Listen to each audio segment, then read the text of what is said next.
नाव सुधीर सोनवणे, सहाय्यक वन संरक्षक, संजय गांधी राष्ट्रीय उद्यान दक्षिण, आमचं डिव्हिजन.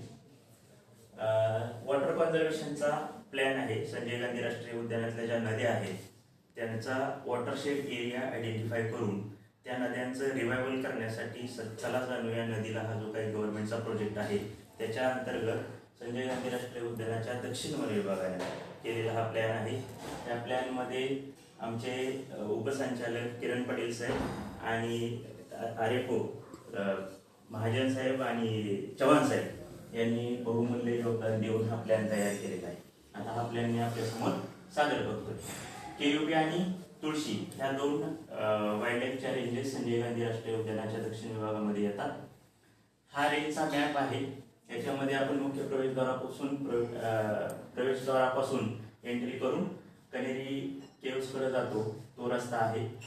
तुळशी जो आपला हा लेक आहे त्या लेकचा हा आजूबाजूचा जो सगळा वॉटरशेड एरिया आहे तो ह्याच्यामध्ये ट्रीट करण्यासाठी घेतलेला आहे. छोटे छोटे हा केयुबी रेंजचा फक्त एरिया आहे. मला वाटतं हा पूर्ण ह्याचा रेंज आहे. त्याच्यामध्ये गॅबियन त्यानंतर येते आपलं हा एक केयुबीचा कॅचमेंट एरियाचा एक मॅप झाला. ओके. हा तुळशीचा कॅचमेंट, हा तुळशीचा कॅचमेंट. ओके. तुळशी रेंजचा हा मॅप आहे. तुळशी तुमचं हे विहार आहे. विहार हा इथं हा विहार हा तुळशी. करेक्ट. हा आरेचा एरिया. करेक्ट. नेक्स्ट हा पूर्ण एचएमटीचा मॅप आहे. त्याच्यात आपण हा साऊथ डिव्हिजनचा आपला एरिया हा नॉर्थ डिव्हिजनचा. करेक्ट. नेक्स्ट मुंबईमध्ये इथपर्यंतचा एरिया येतो. मुंबई उपनगर जिल्ह्यात.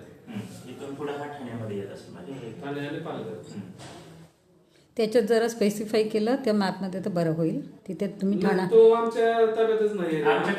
एवढाच हा जो एरिया आहे. हा नाही पण तिथपर्यंत बोलले ना, वरपर्यंत जिथे छोटा. हा हा अच्छा. हा पण नाही का? ते कोणाकडे आहे? उत्तर येऊर रेंज मध्ये येतो. अच्छा येऊर. अच्छा येऊर रेंज ठाणा. मध्ये येतो. जी नॉर्थ डिव्हिजन पाच पाकडी आणि मानपाडाचा जो हा जो एरिया आहे हा पूर्ण आमचा साऊथ डिव्हिजन आहे. आमच्या दोन रेंजेस आहेत, केयुबी आणि तुळशी. Catchment revival and water set conservation plan मध्ये काय काय ऍक्टिव्हिटीज घेतलेल्या आहेत आणि काय होणार आहे त्याच्यामध्ये. टोटल कॉस्ट आले 37 अबाउट 37 करोडचा प्रोग्राम आहे. त्याच्यामध्ये 142.2 बिलियन लिटर्स पर इयर पाणी. नाही पण एक्झॅक्टली काय करणार ते जरा सगळं.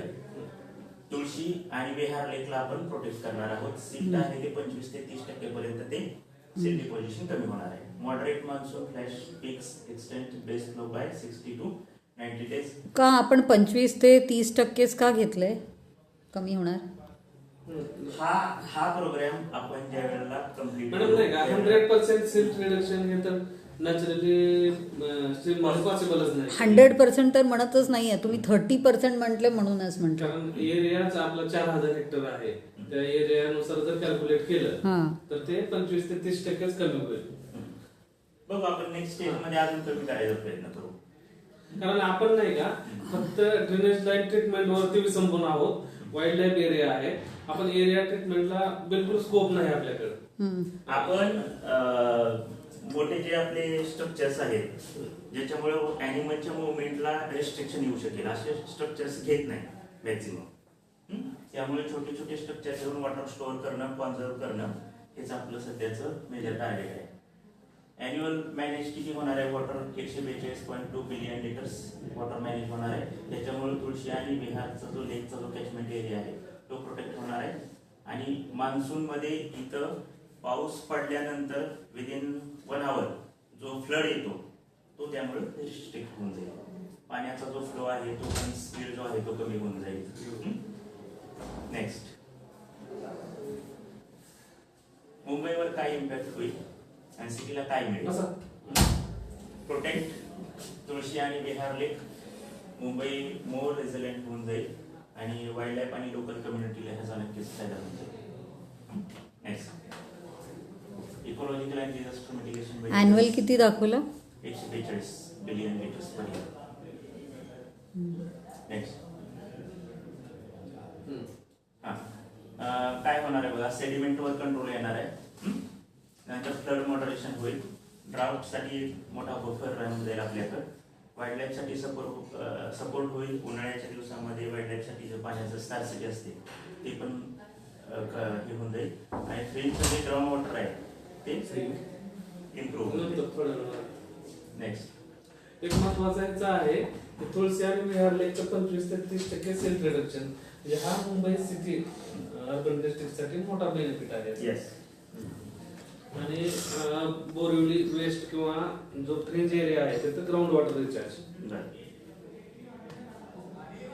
आता याच्यामध्ये स्ट्रक्चर काय काय आपण मेजर प्रपोज केलेले आहेत त्याच्यामध्ये बघा, सिमेंट नाला बांध आहे, गॅबियन स्ट्रक्चर्स आहेत आणि बँड स्टॅबिलायझेशन.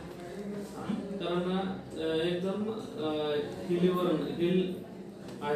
हिलवरनं एकदम नदीचा रन ऑफ होऊ नये म्हणून. हा, पण एक मला सांगा की आता स्ट्रक्चर हे पर्टिक्युलरली सॉइल कन्झर्वेशनचं सगळ्यात मेजर हे आहे, तुम्हाला कल्पना आहे याची.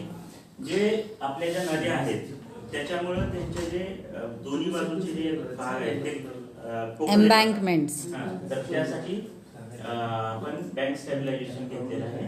नाही पण मला एक सांगा, ह्याच्यासाठी आपण कोणतं तज्ज्ञाचा हे घेतलंय, म्हणजे एक्सपर्टीज घेतलंय या सगळ्या बनवताना, की आपण कसल्या प्रकारचं स्ट्रक्चर असायला पाहिजे? या स्ट्रक्चरसाठीचे खरं तर वन विभागाचे अधिकारी वर्षानुवर्ष हे काम करत आहेत. त्यामुळे बेसिक नॉलेज आम्हाला सगळं आहे. त्याचबरोबर बाकीही काही वरिष्ठ अधिकारी इरिगेशन इंजिनियर रिटायर होते, त्याने फील्ड सर्वे केलेला आहे. अच्छा, ओके. कोण इरिगेशनचे कोण होते, काय नाव? पुण्याचे जाधव म्हणून होते, पुण्यावरून आलेले. अच्छा, म्हणजे जिओलॉजिस्ट आहेत? इंजिनियर आहेत, रिटायर आहे. सेवानिवृत्त आहेत ते, आणि त्यांनी हे आपल्याला, कारण आपल्याला जिओ टेक्निकल मॅपिंग असल्याशिवाय म्हणजे आपल्याला तिथे कसलं प्रकारचं स्ट्रक्चर पाहिजे वगैरे तसं केलंय का, त्यामुळे विचारलं. हां. आणि हा गेबियनवर, जो गेबियन वॉलवर मेशिंग केलं गेलं आहे, दुसरावर मला सिमेंटिंग दिसतात खालच्या ह्याच्यात, तर ते सिमेंट आहे की काय आहे? रिप्रेझेंटेटिव्ह इमेज आहे, आपण तसंच बांधणार आहोत असं काही नाही. गॅबियन वॉल हे ॲज पर साईट रिक्वायरमेंट आपण चेंज करू शकतो. नाही, म्हणून माझं सजेशन असं असणार mister Patil, my suggestion would be, आपण जास्तीत जास्त असं जो गेबियनचा जो मेशिंग करून ठेवलेला आहे ना,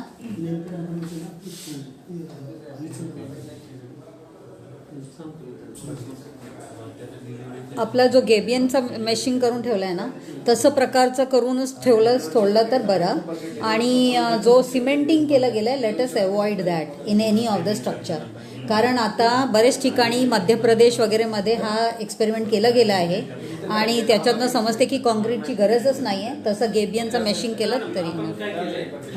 चार प्रकारचे स्ट्रक्चर आहेत. एक ELBS आहे जे फुल्ली स्टोन Alex.